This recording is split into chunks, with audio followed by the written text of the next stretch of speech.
Eu não sou antissistema, eu nunca falei isso. Pelo contrário, sou presidente de um partido político. Eu quero reformar o sistema brasileiro. Veja em Foco de volta. A gente recebe agora o pré-candidato à presidência pelo Partido Missão, Renan Santos. Seja muito bem-vindo e obrigada por falar com a gente. Olá, tudo bom? Obrigado aí pela oportunidade. Boa noite. Bom, o senhor ainda é um nome desconhecido do ponto de vista nacional, e só que depois que teve aquela revelação da relação do Flávio Bolsonaro com o Daniel Porcaro, o senhor apareceu em terceiro lugar na pesquisa Atlas, né, na frente de nomes conhecidos como Romeu Zema e Caiado. Foi uma surpresa? Não porque não é verdade. Eu já estava na frente deles antes. Eu já estava crescendo também antes da revelação. Não sou fruto dos erros do Flávio de maneira alguma. Na verdade, eu já estou em terceiro na pesquisa Atlas desde março. E aí eu já tinha ultrapassado eles antes. E eu estou numa curva de subida anterior a esse processo. Tanto que eu estaria atingindo esses números com ou sem o Flávio. Então, eu já esperava. Né? Minha meta era chegar a coisa de 10 a 12% até as vésperas da eleição, lá para agosto, e eu vou alcançar essa meta. E o senhor, de qualquer jeito, com essa revelação, né, por mais que o senhor já está citando aí a questão da Atlas, que o seu nome já vinha à frente, essa revelação, de alguma forma, abre mais espaço para outro nome da direita crescer, enfim, e se viabilizar para um segundo turno? Abre, no caso, mais para mim, porque os demais pré-candidatos de direita, o Zema e o Caiado, eles se colocam como auxiliares do Flávio. E eles se reuniram, inclusive, recentemente com o Flávio, gravam vídeos. O Zema já se colocou novamente como uma opção de parceiro, de vice com o Flávio. Então fica aquela coisa esquisita em que o Zema diz que é imperdoável o que o Flávio fez, mas ele topa ser vice de um cara. Então é perdoável, não é imperdoável. Né? Então eu acho uma situação muito complicada. Na verdade, tanto o Zema quanto o Caiado, eles tentaram construir a reputação deles como líderes políticos como auxiliares do bolsonarismo. Nunca fizeram crítica aos Bolsonaro. E aí isso está cobrando um preço agora. Eles não conseguem se estabelecer como lideranças justamente nesse momento em que o bolsonarismo mostra toda a sua fragilidade. E eu não sei como eles vão resolver isso. Para mim, que estou firmando uma liderança que é crítica a qualquer grupo político que se envolve em escândalo de corrupção, para mim é natural, vamos dizer, esse encaminhamento. Então, onde sou conhecido, especialmente dos mais jovens, das pessoas mais bem informadas, eu já estou numa posição bem boa. E, Renan, bom, o senhor é um crítico do bolsonarismo, né? Não só do presidente Lula, mas dentro do seu espectro político que é a direita, o senhor é um crítico do bolsonarismo. Queria saber onde que o bolsonarismo errou na sua avaliação. Nossa, então prepare uma live de 3 horas. Foram muitas coisas. O bolsonarismo, primeiro, é um movimento sectário dentro da sociedade civil. Ele é um movimento que ele é oco em termos de perspectiva de Brasil, em termos de ideias. Então, não adianta você chegar ao poder por ser popular junto a uma parte do eleitorado e não saber o que fazer quando você chega no poder. Terceiro, que a família Bolsonaro já estava envolvida em escândalo de corrupção antes mesmo de chegar no governo em 2019. E essa corrupção pretérita, especialmente do Flávio, cobrou um preço. Tanto que o Bolsonaro teve que destruir a Operação Lava Jato, o próprio aparato de investigação do Estado brasileiro, num acordo com a STF para salvar o Flávio. O Bolsonaro não fez um bom governo, ele se comportou de maneira bizarra ali na pandemia, ele manipulou seus seguidores por muito tempo, enquanto especialmente seu filho Flávio fazia negócios. Esse é o problema, o seu filho Flávio diz que é um representante da moral, dos bons costumes, da família brasileira, enquanto ficava fazendo negócios com gente que não presta durante todo esse período e traindo esse próprio eleitor. O eleitor ficava indo pra frente de quartel, né, pedir intervenção militar contra o STF, enquanto o Flávio fazia negócios com caras que andavam com essa turma do STF. E aí, cara, isso é insustentável. Né? Isso é um projeto político insustentável que se baseia na mentira, especialmente na mentira sobre idosos. Você ficar enganando os senhores e senhoras de idade, que é o que o Flávio faz, que o bolsonarismo faz, eu acho uma das coisas mais canalhas. É a versão política do escândalo do INSS. Porque o escândalo do INSS era uma forma de enganar idosos para tirar dinheiro deles. O Flávio Bolsonaro basicamente enganar idosos para tirar voto deles. Eu acho isso horrível. O senhor também, né, se coloca como nome antissistema, lembrando que o ex-presidente Bolsonaro também fez isso quando venceu em 2018. Qual que será a diferença para o eleitor? Como é que o senhor vai fazer esse distanciamento? Eu estou fora desses jogos escrotos que tem na política brasileira, troca de favores dos mais baixos, escândalo de corrupção. Eu não tenho nada a ver com isso. Mas eu não sou um antissistema. Quando a gente tocou o impeachment da Dilma Rousseff, não apenas nós fizemos a parte das ruas, mobilizamos as pessoas, mas nós fomos até o parlamento negociar com as lideranças dos partidos políticos para obter a maioria para fazer o impeachment. Então, eu não gosto desse rótulo, nunca tive o rótulo cabe em mim eu sou um reformista radical. Eu quero fazer reformas radicais naquilo que a gente chama de sistema, para fazer o que ele opera em favor dos brasileiros e não mais a favor de uma minoria em Brasília. Que tipo de reforma radical? Qual seria a principal? São muitas, desde reformas que vão no campo fiscal e econômico, reforma de competitividade, até uma reforma profunda no sistema penal, uma reforma no sistema persecutório do Estado brasileiro para enfrentar o crime organizado, uma reforma que tem um impacto político, uma reforma de gestão das cidades brasileiras. Boa parte das cidades brasileiras elas não têm função, elas apenas vivem de orçamento que vem do governo federal e não entregam bons serviços públicos e não impõem a si próprias a necessidade de fazer seus cidadãos terem atividades econômicas de modo ao cidadão se emanciparem da dependência do Estado. E nós temos uma reforma profunda para alterar isso. Esses são 3 exemplos que eu coloco aqui de reformas que alterariam toda a dinâmica política, econômica e social do Brasil. E isso não é uma coisa de uma pessoa de sistema, muito pelo contrário, é uma pessoa que estuda muito aquilo que a gente chama de sistema e que quer alterar ele, quer alterar a forma como ele funciona. Por que o senhor acha que veio esse rótulo que o senhor disse que não gosta? Porque é um rótulo, não digo que é um seu, acho que você é uma jornalista séria, mas muita gente na internet é preguiçosa em fazer pesquisa. E aí acha, ele é um cara antissistema. Porque eu sou de um movimento político, ou não sou do partido do Kassab. Eu acho que só tem preguiça nisso, de parte da imprensa ou parte da análise política.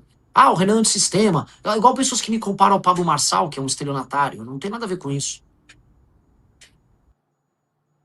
Candidato de direita, como que o senhor se definiria, né? Dentro da direita, quais que são os seus propósitos? Enfim, o que o senhor mais acredita como uma mudança de fato, se, claro, for eleito presidente nesse ano? Eu acho assim, quando a gente estuda, vamos dizer, quando a gente tem uma leitura política do que é o nosso grupo político, tanto o movimento quanto o partido, nós podemos ser classificados de maneira clássica como um grupo de direita. Né? Lei e ordem, a ideia de que boas hierarquias fazem bem para uma sociedade, a ideia de que existe um sistema de valores e de uma tradição que nos define como povo e que precisam ser mantidas. Então, isso nos coloca mais no campo da direita, mas isso nos torna dogmáticos. Eu vou dar um exemplo. A nossa reforma das cidades brasileiras, do Estado brasileiro, que é a Lei de Responsabilidade Gerencial, ela encontra eco, vamos dizer, na administração do Japão e na administração de algumas províncias na própria China. Ou seja, não importa se isso é mais à direita ou mais à esquerda, boa parte das políticas que a gente adota, elas são adotadas em nações que têm um perfil mais à direita, outras que vão ter um perfil mais à esquerda. Quando a gente olha, por exemplo, políticas educacionais, eu vou encontrar bons exemplos na Finlândia, eu vou encontrar bons exemplos em Singapura, eu vou encontrar bons exemplos na China. Então, não ser dogmático é bem importante, porque a gente tem bons exemplos de várias correntes de pensamento ao redor do mundo. A gente quer pegar o que funciona e colocar no Brasil. O senhor pensa em alguma possibilidade de compor uma chapa com outro nome da direita? Em que sentido? Sim. De ser cabeça eu jamais ou serei vice? Ok. Eu não jamais seria vice em nada. Nada, absolutamente nada. Bom, se alguém quiser ser vice, aí tem que me procurar. Sim, o senhor vê essa possibilidade? Essa Se alguém conversa, quiser, essa aí tem que me abertura? procurar. Não, sim. A gente e não só eu, como Kim, as lideranças do nosso grupo, a gente sempre foi bom de papo, bom de conversa para abrir um projeto legal. Eu tinha feito uma vez uma provocação na Jovem Pan.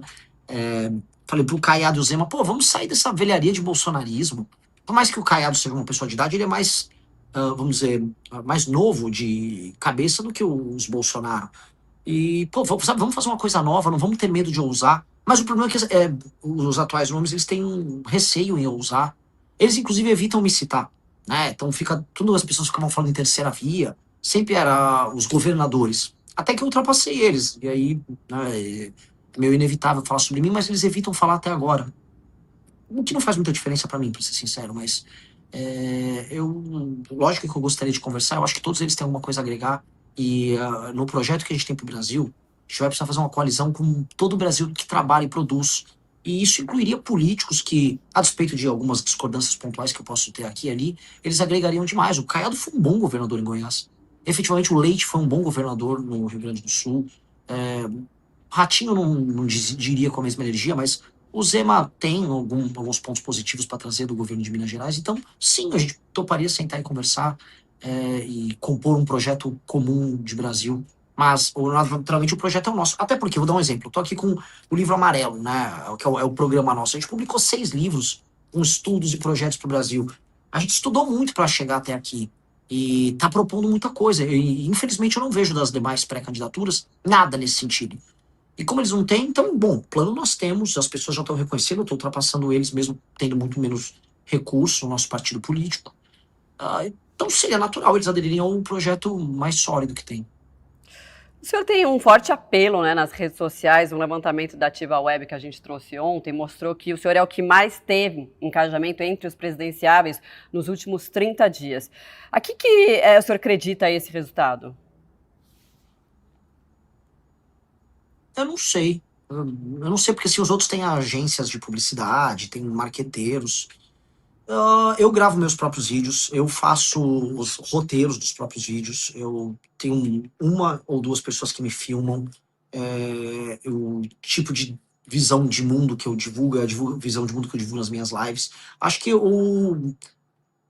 nós somos muito originais no que nós fazemos, eu, o Partido Missão, o Movimento Brasil Livre, e nós temos uma visão otimista do Brasil. Então, quando eu trago, eu falo dos problemas, eu quase sempre, os vídeos, eu trago as soluções. E eu falo, pô, vamos imaginar um Brasil melhor? Eu não sou aqui, eu não estou me colocando igual o Lula hoje faz. Pelo menos eu não sou um Bolsonaro. Ou igual o Flávio faz, que eu não sou Lula. Olha, eu sou horrível, tá? Mas, pô, pelo menos eu não sou Lula. Eu falo, não, tem um Brasil maravilhoso pra gente construir. Nós somos potencialmente uma das 5 maiores nações do mundo. Dá para o Brasil se tornar uma dessas 5 maiores nações do mundo. Dá para a gente desfavelizar o Brasil. Dá para a gente ter investimento em infraestrutura. Dá para o Brasil ser economicamente um país complexo em muitos termos. E não só um exportador de commodities. Dá para a gente destruir o crime organizado. Dá para a gente fazer todas essas coisas. E quando você traz essa visão otimista, aí você traz as pessoas para um caminho que não é o caminho só da treta por si só, mas um caminho otimista e, vamos dizer, construtivo, imaginativo. E eu acho que isso é muito sedutor, no melhor sentido do termo. É muito sedutor você pensar que, pô, em vez de eu ficar brigando aqui, tem um louco, um tal de Renan, falando de propostas sérias, ambiciosas e possíveis para o meu país. E aí você começa a conquistar, inclusive, as pessoas e os lugares do Brasil que estão mais céticos. No Nordeste foi isso, sabe? Ir para os lugares que tem menos atividade econômica, que tem uma pobreza geral, falar, cara, dá para o Maranhão ser um baita estado. Imagina você falar isso pro Maranhão. O Maranhão hoje é o oposto do baita estado. O Maranhão hoje é o pior estado para se viver no Brasil. É horrível hoje morar no Maranhão. E você falar, não, tem muita potencialidade, mas tudo isso está sendo travado pelas escolhas políticas de uma elite local horrorosa que vocês têm. E ao trazer esse tipo de diálogo, você começa a construir algo. Então é uma pré-campanha muito construtiva, assim, e ambiciosa nesse sentido. E a gente conseguiu refletir isso nos nossos conteúdos, e aí o desempenho em redes, ele vai. Porque se você olhar direitinho, eu não sou um provocador, eu não sou um cara que faz vídeos, vamos dizer, ou produz conteúdos, ou vai encontrar jornalistas para lacrar. Eu não tô lacrando em ninguém. Eu tô tentando ser o mais honesto e preciso possível. Muito bem, a gente conversou com o Renan Santos, pré-candidato à presidência pelo Partido Missão, também presidente do partido. Muito obrigada e até uma próxima. Boa noite. Muito obrigado. Boa noite. Ajude você também a divulgar a ideia de um Brasil poderoso. Deixe o like e se inscreva no canal, ajuda bastante. Até o próximo vídeo.